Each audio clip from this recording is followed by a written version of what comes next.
Hello, good afternoon. DuEwa Frazier here, reading poetry today for kids and big kids, kid adults, because everyone can appreciate a read aloud if there's not a lot of whole things going on and just could be interesting. Okay, so I'm going to read from my children's book, 10 Marbles and a Bag to Put Them In, Poems for Children. I'm also going to read a poem or two from my second collection of poetry, Stardust Tracks in a Road. And I'm going to read from Shedding Light from My Journeys. So this is National Poetry Month, and people all over the world are reading poems, doing virtual reads, enjoying poetry from past to present. So I thought it'd be really cool to share some poems in my collection, and hey, maybe we can talk poetry. All right, so starting with 10 Marbles and a Bag to Put Them In, Poems for Children. We know that Mother's Day is coming up, so I thought I would read a poem dedicated to the moms. And this poem is titled, Mommies. Mommies are fun, sweet and cuddly. Mommies will wipe your tears and sing your blues away. Mommies will kiss you in the morning before school and say, have a good day. Mommies work hard in and outside of the house. Mommies make the best cookies, pies, and cakes. Mommies know when you have a tummy ache. Mommies were once little children too. Maybe that's why they know how to take such good care of you. Mommies are tall, short, skinny, or round. Mommies are good to us every minute, all year round. So that's the poem. And the poem has some questions, activity questions. What kinds of fun things do you do with your mom? And what is something you would like to do with your mom? And just a note on this collection is primarily for children ages 5 to 8. It doesn't mean that a younger child or an older child wouldn't enjoy it, but that's just suggested age range. So some of the poems might sound like they're a bit young, but I've used them to teach workshops with students who are kindergarten, first grade, second grade, so it just depends on what reading level the child is at. Now let's go to page 15 of this collection, and the next poem I'm going to share is titled Ladybugs. This makes me think of my childhood, because when I played outside and rolled around in the grass, the ladybugs were always there. Hi, Ajahn. Ladybugs. See those little red bugs with polka dot spots and hard shells. They rest, then crawl to fly. Red bugs, spotted bugs, different bugs, tiny bugs, some are orange too. You can see them in between blades of grass or even under a leaf.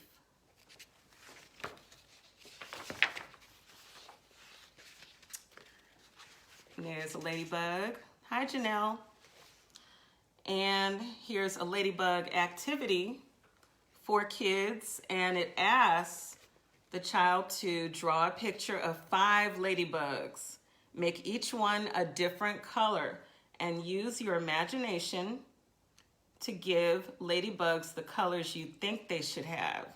So sometimes you might see like a yellow or an orange ladybug, you know, here and there. Sometimes they're not always red, but this will ask the child to use their imagination pretty much. Okay, so I'm kind of skipping around to, thank you very much, kind of skipping around to some of my most favorite poems in this book. And these are poems that I wrote kind of with my childhood in mind, but also thinking about things that I thought would be interesting for kids. So when I was little, my grandfather had this little shed in the backyard where he kept coffee cans to help him with his gardening. I guess he would like put fertilizer in them and or whatever he was doing to help his vegetables and things grow. So I sometimes would go in that shed to get coffee cans and fill them with like little knickknacks. You know, when you're a kid, you're like looking around the yard, or when you go for a walk, you pick up rocks and stuff. So I started to accumulate marbles, whether it was like going to the store to buy marbles. I had to have marbles. I was like obsessed with marbles for a while, like picking them up, finding them, buying them at the store. And I used to fill the cans with the marbles. So this is kind of where that poem came from. I found 10 marbles the other day when Sis and I went out to play. Some were tiny, some were large. Some had dirt on them from the garage. Some were red and some were blue. Some were purple like my shoe. We gathered our marbles with jacks, buttons, pins, and rocks. Some to hide in my bag and some to give away. We have 10 marbles and hope to find more red, blue, purple, even green and yellow ones each day. So after this poem, there are some reading questions that ask, what is something you like to collect? You know, when I was teaching K-12, I remember kids used to like collecting, I want to say Yu-Gi-Oh cards or Yu-Gi-Oh. I don't know if I have the word correctly. They were these different like anime type cards, and like, you know, you hear about people from back in the day collecting baseball cards. Some people like to collect what do you call it, comic books and things like that. So like I think a lot of kids have their interest on how they become a little collector. So that's just asking about that. And then it asks, where do you keep your collected items? How many do you have? And lastly, take a picture of your collection and paste it here. So it's just an activity if a child wanted to cut out some pictures of something that they have, or maybe from a magazine, and can kind of paste it here just as a reminder of the things that they enjoy collecting. So we're going to read 3 more poems from this book before we move on. So what do you all think? Are there any poems in here that you think that kids could really relate to, or maybe they could even think about writing their own poem? Because I like to inspire kids to write after reading and kind of build those skills and be able to express themselves. So okay, so hopefully if you all have any ideas, feel free to give me a comment. So I'm going to move on to the next poem, and this is on page 27. It's called Sleep Tight, Nightlight. I love nightlights. I've, growing up, always slept with a nightlight. I don't know if it was like being afraid of the dark, but it was just something we always kind of had around, you know. And I think it helps when you get up in the middle of the night so you don't like stumble and fall if you have to get up, which, you know, sometimes if your house is really dark at night, it can be kind of creepy. So this poem kind of came from that, just thinking about how kids sometimes they can't go to sleep or they can't really relax unless there's some type of little soft light that's nearby or in their room to help them kind of relax, calm down, and get ready to go to bed. Sleep tight, nightlight. See the night fall upon me, moonlight creep to come. Come inside my window, tuck me in to sleep. Bright light, moonlight, soft light, nightlight, any light, dance around my room.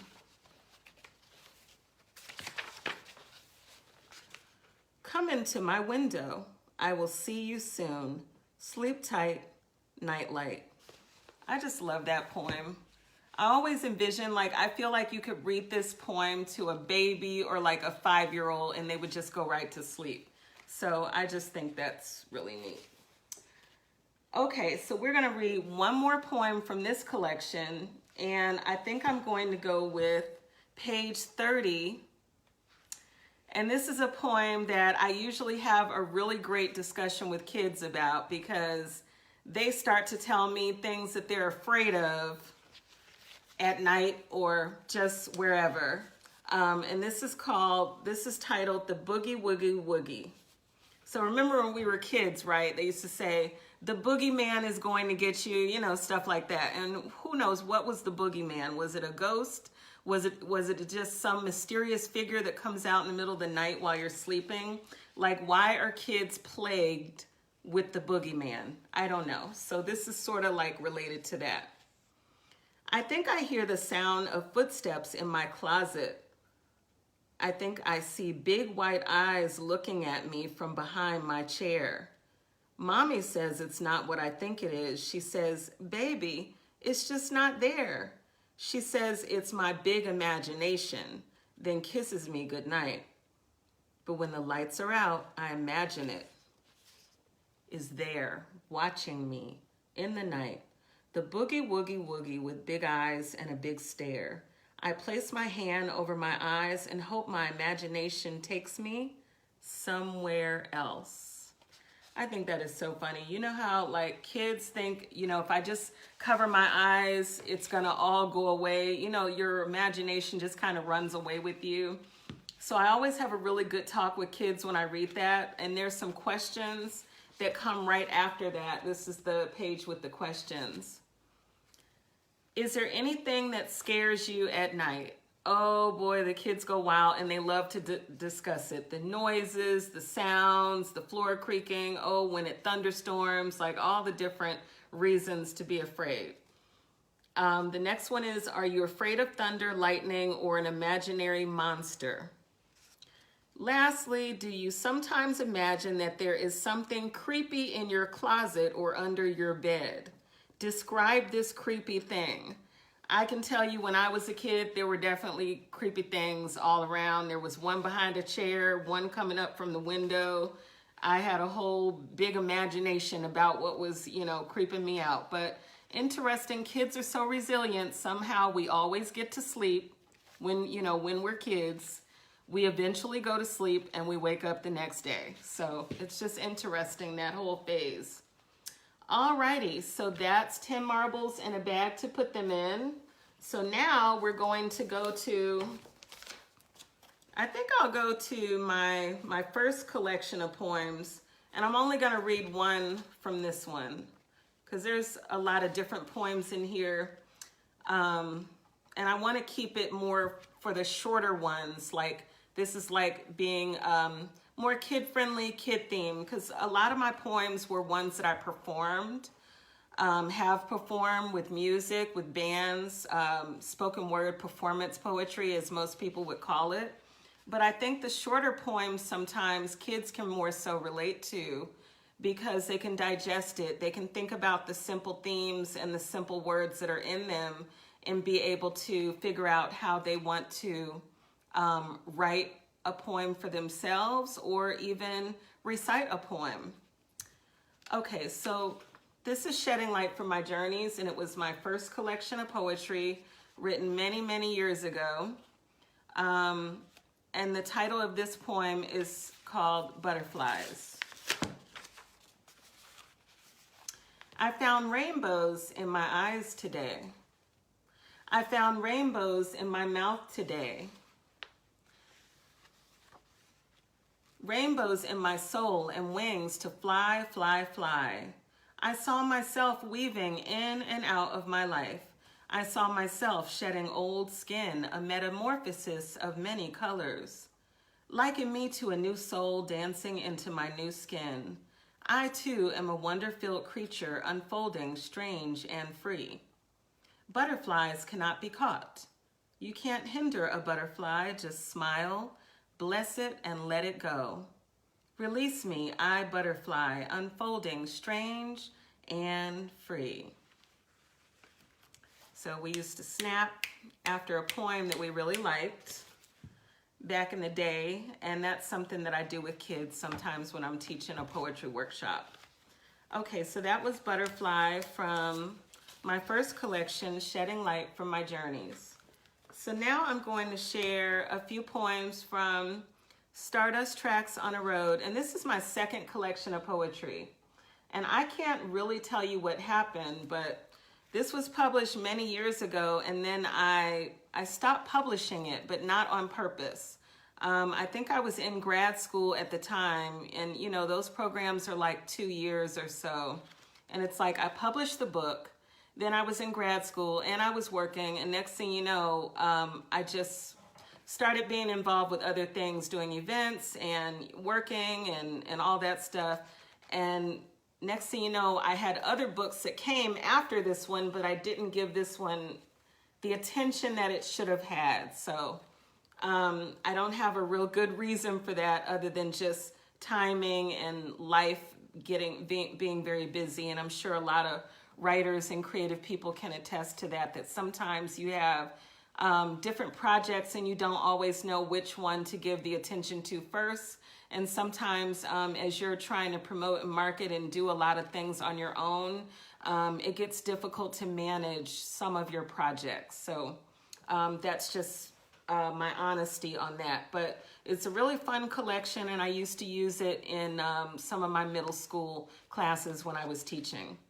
So this is Stardust Tracks on a Road, and I'm going to read Butterfly 2. So this is the sequel to the poem that I just read from the previous collection. Butterfly 2. Somewhere down in my soul, stages of life breathing free. Breathing love, an ugly piece of me turns to beauty, precious as gold. The light in me, my true colors unfold, glimpses of woman rites of passage. Liken me to that creature who can't be caught. To a new soul dancing in fading darkness, awaiting new steps, the call of new journeys, faces with my reflection. When I see myself, I find a butterfly unfolding knowingly, strange and free. I move one wing, then the other with invisible guides. I glide, I smile, I take it all in stride. I'm free, I'm new, see me before I flit on by. Whenever I read this poem, I really can almost hear like a little jazz music in the background. It just seems to have a sort of rhythm to it. And I don't know why I just went with that whole theme of butterfly. I guess just thinking about self-reflection, transformation, new things that you do in life. And whenever I read it to kids, they can kind of like chime in and tell me what they think about the poem and what they think it means, and have they ever felt themselves changing and growing. And we get into a whole really cool discussion about that. So that's what I use that poem for. All right, so this last poem I'm going to share is titled Rainbow Over Harlem. And I just love this poem because it also, I feel, has some rhythm to it that you can really connect to music, jazz, and things like that. And I consider this more of a historical poem when sharing with children because some famous notable folks are included in this poem, and people that I really think were great people when they lived and contributed to our world. I saw a rainbow over Harlem just the other day. Had faces on it that twinkled, ones we remember from days long ago. Days when Ella Fitzgerald would scat. A queen I call the first lady of rap. When Cab Calloway sang and conducted his band with grace and ease. This rainbow showed the face of Billie Holiday and carried her bluesy voice into the breeze. The color gold on this rainbow was adorned with Langston Hughes poem titles like A Dream Deferred, Mother to Son and the Weary Blues. Tears fell from the rainbow as it showed the face of slain activist leader El-Hajj Malik Shabazz, the Prince of Harlem who fought by any means necessary to make his mark last. How we hope he is surrounded by peace, God, and his wife, Betty Shabazz. The rainbow disappeared after a while. With all of those faces that I knew, I wonder, will I see a rainbow over Brooklyn too? And that's Rainbow Over Harlem. I also always envision like an illustration with an actual rainbow and these people's faces kind of just glistening, you know, on top of the rainbow or somewhere around the rainbow, just there, present. And it's just a very, very kind of a spiritual feeling about it. So if this were an illustration, I think it would be really cool. All right, so I'm going to go ahead and end my poetry read aloud today. I read from 3 books, just to recap. 10 Marbles and a Bag to Put Them In. Stardust Tracks on a Road. And Shedding Light from My Journeys. If you're interested in knowing more about my books, you can visit litnoirpublishing.co. That's L-I-T, noir, N-O-I-R-E, publishing.co, or my artist website, DuEwaWorld.com. Thank you so much, and I will hopefully be back tomorrow with a different read aloud. I'm either going to do poetry anthologies tomorrow, or I'm going to do teen reads tomorrow. So these are 2 other books. Okay, well, have a great day, everyone. Be safe. Thank you.